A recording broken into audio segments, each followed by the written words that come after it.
Hello everyone. I'm Amy R. with Prairie Paper and Ink. Welcome to my face and my card making space. And something new here on the Simon Says Stamp YouTube channel. We're going to try oldies but goodies. And I thought to kick this off with the first attempt, I am going to use my ultimate oldie but goodie favorite stamp set from Simon Says Stamp, which is the Beautiful Flowers stamp set. If you're not familiar with me or my channel, I have done many videos, dozens, using this set. I have a playlist on my YouTube channel using it, and I love revisiting it and using it in different ways over and over again. So let me know in the comments down below if you want to see me continue to do videos like this on the Simon channel, just revisiting older products that still have tons of life left in them. As always, everything I do use to make today's cards will be listed and linked in the description below or in the blog post. And yeah, that's it from me. Let's get into making the cards. So, the Beautiful Flowers stamp set. Like I said in the intro, one of my all-time favorites. This was released many years ago as part of a card kit. And for me, it was one of the first, if not the first, very large floral stamp set. And as I mentioned, I've used this set so many times. I love it. Mine is very stained, very well loved. And the thing to remember with whether you're using, good quality photopolymer stamps like this, or if they're red rubber, the more you use them, the more stained they get, the better they stamp. Like, the detail on this set is one of the reasons I love it, but it stamps so well, which sounds silly because you can't see anything at the moment, but we'll get there. What I'm doing right now is I have a piece of watercolor paper, and I'm using the 3 individual flowers from the set, and I'd used my Simon anti-static powder on the watercolor paper that helps prevent embossing powder from clinging to anything other than the stamped image. And I'm inking up and stamping these florals with Simon's clear embossing ink. And I'd stamped it a couple times and then rotated it and stamped again because the panel was big enough. I was like, why not do everything twice and make 2 cards? Why not? So, like I said, you guys couldn't really see that on camera, but you can kind of sort of see the sheen, like the light reflecting on it in real life. So I was able to see that it's like, okay, it's stamped, we're good. Rotate, stamp again.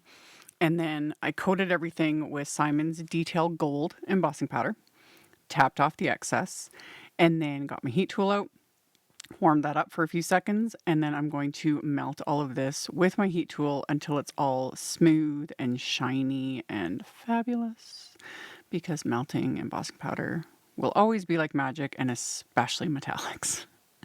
especially gold. When it melts, it's just like, oh, I love it. I love it. It's so pretty.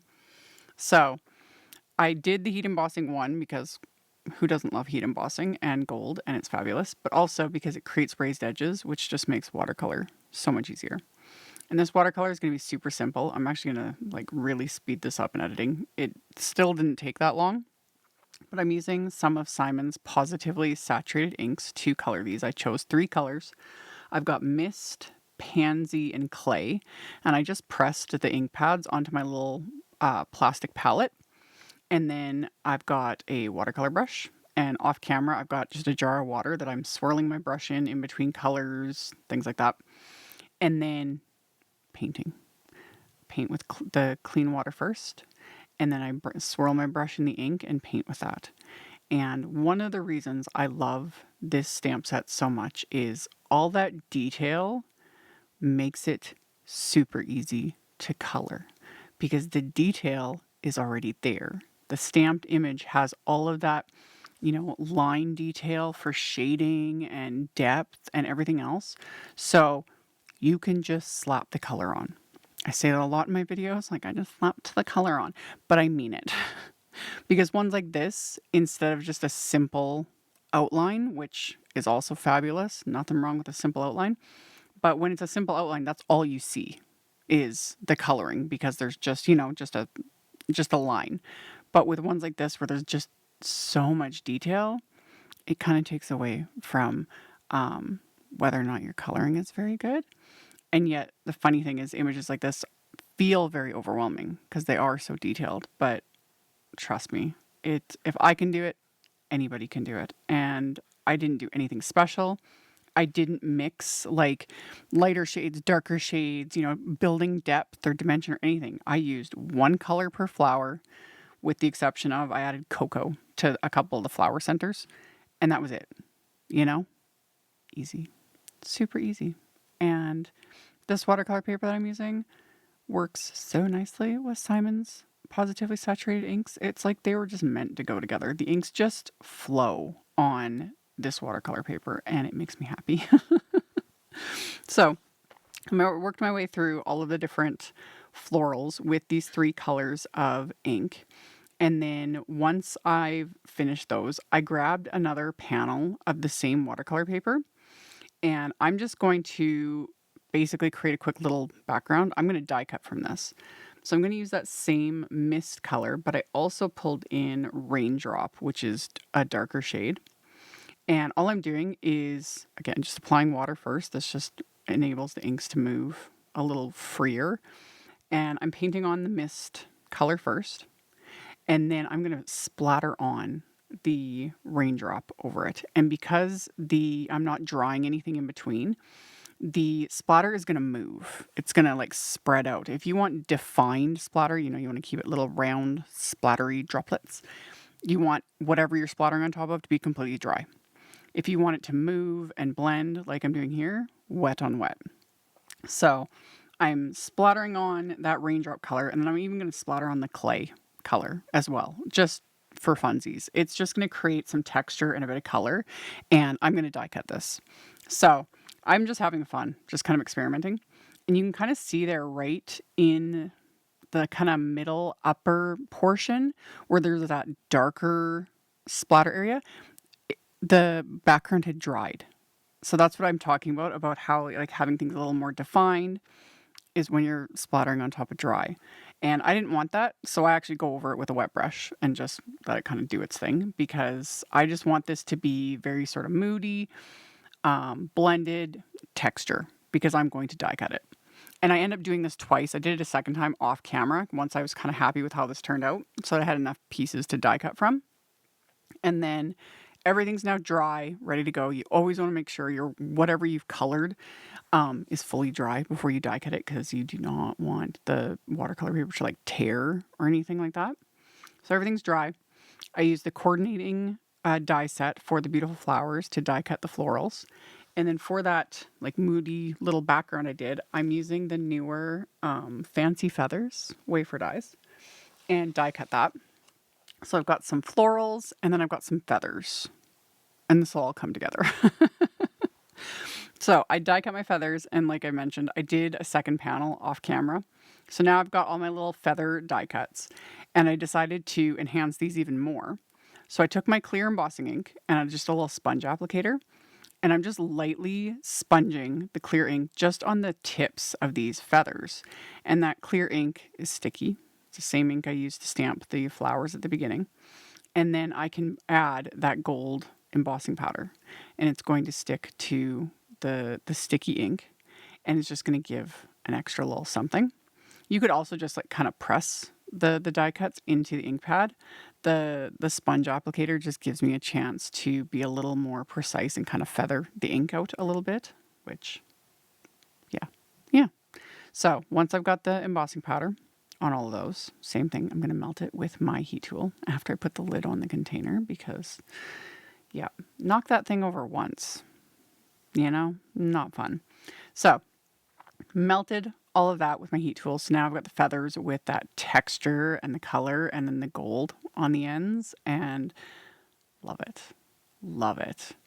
So went through, melted all of that on all of these, and then the feathers are complete. So once the feathers are done, I want to work on the backgrounds for my card bases. And I've got, again, that same Strathmore watercolor paper. And I'm going to line this up on my MISTI, and I'm going to stamp the large floral from this set, the one that I love it. I love it. Those individual flowers are the exact same as this large one, so you can layer them as well. I've done that in past videos. But for this is just going to be my background. So I've got the watercolor paper, and I've inked up this image with that cocoa ink that I used to paint the flower centers. And this ink It's Simon's Positively Saturated ink, so it is water reactive. So if what I'm going to do next freaks you out, if you don't want your image to run or anything like that, stamp it in a non-water reactive ink like StazOn or Tim Holtz archival ink. You know, there's a couple of brown ones that work for that. That would work as well. But I don't care. I did this on purpose. I wanted it to run. Because what I'm doing is I took that mist ink now and I had smushed it onto the palette. And then I'm picking it up with a watercolor brush and really loading my brush so there's like a lot of liquid on it. And then pressing it to the watercolor paper. And then you saw me like tapping it on my work surface to let gravity do its work and just pull those droplets downwards. So I've just got this like runny section. This was just to create some texture, and honestly, it's kind of fun. This kind of stuff used to really freak me out when I would see other makers or like watercolor artists do things like this, and it's like, what? How do you? How? Why? You know? It's fun. It's fun to play around with water, muck around, make a mess, do it intentionally, and just see where it goes. And the fun thing with stuff like this is you never know. You know, I'm letting gravity sort of do its thing. I'm also kind of drawing on a little bit with the paintbrush. And yeah, it's mixing with that brown that I stamped the florals in. But also, this is all going to be in the background. This is not the focus of my card. So it's just going to create a little bit of interest. So after this was completely dry, I did end up trimming these down to about 3 3/4 by 5 inches. And then I'm also going to rough up the edges quite a bit because I don't know. Again, there's something weirdly satisfying about intentionally being messy, intentionally sort of slightly wrecking things, ripping your cardstock. I like it. So I'm using my little Tim Holtz thread cutter paper distresser tool. You could also use the edge of scissors, your fingernails. I don't really recommend using your fingernails, but that works too, to just rough up the edges. It just creates, again, a little more texture, a little more interest. So after I'd done that, I've got some of Simon Says Stamps dark chocolate cardstock. I love this. It is so dark. Sometimes on camera it looks black, but it's just super dark brown. And I cut it to slightly larger than those panels and then adhered them together. And then another die cut, which is another oldie but goodie favorite, is the Privet branch wafer die that I have used so many times. And I die cut that from the same dark chocolate cardstock and then just adhered it to the background. And then I'm going to adhere those feathers that I had watercolored and edged with the gold embossing powder. And then the 3 flowers, I'm going to pop up with some thin foam squares just to give them a bit of dimension. So get those into place. And then once I've got the florals adhered, we're going to add some splatter. And I'd already, since I was doing 2 cards in one sitting, I had already finished the other card front, which just makes it easy to kind of follow along and do the second one. So once I've got everything adhered, I'm going to put these into my splat box. And then I've got my Gonzai Tombi Starry Colors little watercolor palette here. And I added a bit of water to one of the wells. And then I'm just mixing that up really, really well with my fan brush. And then once I get it good and mixed up, I am going to splatter both of these card fronts with that gold watercolor. And it's just going to give it that little extra something. And the splatter also helps cover up. There was a couple spots where I got smudges like fingerprints. That's another reason why I love splatter so much. It helps cover that up. So added a good healthy dose of splatter to these and then set those aside to dry. And while they were drying, I heat embossed the Happy Birthday sentiment from the Beautiful Flowers stamp set. So I gold heat embossed it onto scraps of white cardstock. And then I die cut them with Simon's Sentiment Label wafer dies. And then I'm adding that pansy ink. That's the color that I used to watercolor one of the flowers. I'm just blending that over top with a blending brush. And because these sentiments were gold heat embossed, the heat embossing is going to resist the ink. And this is going to soften and dry back and be a little bit lighter when it's fully dry. All of Simon's Positively Saturated inks, they soften a bit and like smooth out and then dry back. So after I've done the blending, I take my little microfiber cloth and I just buff it over top of the heat embossing so that any ink that was sitting on top of the sentiments just wipes away. And then I took my scissors. I was feeling a little brave. I've talked about I can't cut a straight line anymore to save my life more often than not. So you could use your paper cutter to cut off the ends as well. But like I said, I was feeling a little brave, so I used my scissors. I think I did okay. But yeah, I try not to overthink it. It's usually when I'm trying really hard to like cut a straight line that it ends up being, super crooked. Anyway, after I had trimmed them out, I'm going to adhere them to the card front with foam squares. Again, just pop them up, give them a bit of dimension. And once I've got the sentiments popped into place, I can then work on my card bases. So I decided to use Nina Desert Storm cardstock for my card bases. And my cards are top folding A2 size note cards, so 4 1/4 by 5.5 inches. And I've put my card base into my MISTI. I took a piece of Post-it tape and lined it up right at the score line so I don't stamp past the score line. And then I'm inking up that big, beautiful floral with Petunia ink, which is a lighter shade of purple than the pansy ink that I use for watercoloring. And that way it's not too dark so that I can write over this when I want to write the recipient. Because it will, again, soften a little bit, dry back a smidge, and it won't be too distracting. So repeated that onto the second card base. Just put my Post-it tape there just to keep me from stamping past that score line. And then once I've got the florals stamped onto the insides of these cards, I'm going to remove the score tape, remove that large stamp, and then I'm going to line up another sentiment from the Beautiful Flowers stamp set. And that I'm going to stamp with the cocoa ink. So ink that up, stamp it, and then do the same thing on the second card base. And then that's going to finish off the insides of these cards. So once I've got that, I couldn't resist also adding a dragonfly, another oldie but goodie favorite. The ETCHED Dragonfly Wafer die. Love him. Love him so much. He's so perfect. So I die cut the wings from vellum. And then the body I die cut from scraps from Simon's matte gold cardstock. And then I just got to adhere them together with a little bit of glue here. So this time I adhere the wings underneath the body. With this wafer die, usually I adhere the wings on top. But trying to adhere like little bits of vellum like this on top of the matte gold cardstock gets just more finicky than I was feeling. So it looks fine either way. So once I've got my little dragonfly assembled, I'm going to adhere the card front to the card base. Again, just using liquid glue. And then once that's adhered, I'm going to add my little dragonfly. And then as always, we could be done here, but I'm going to add some Pawsitively Dazzling gems, the Lilac ones specifically, which always look on camera a little odd. They look a lot darker just because I'm filming straight down, so you don't see like how the light reflects on them. So they look a bit dark, but I will tilt the card in the light at the end here so you can kind of get a better idea of how these look, and then also in the finished photos.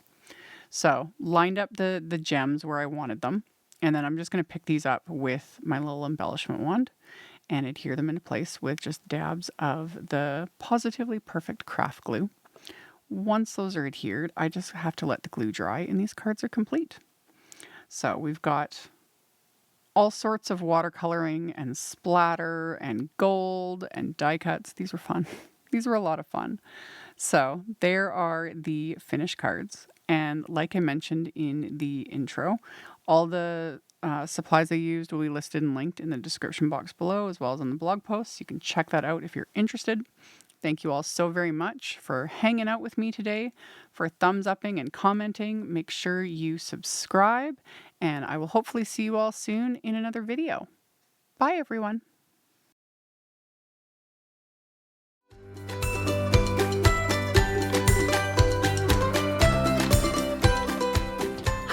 I'm Heidi, Simon's mama and founder at simonsaysstamp.com. Thank you so much for watching our video. If you like what you just saw, be sure to press the thumbs up and subscribe to see more great content.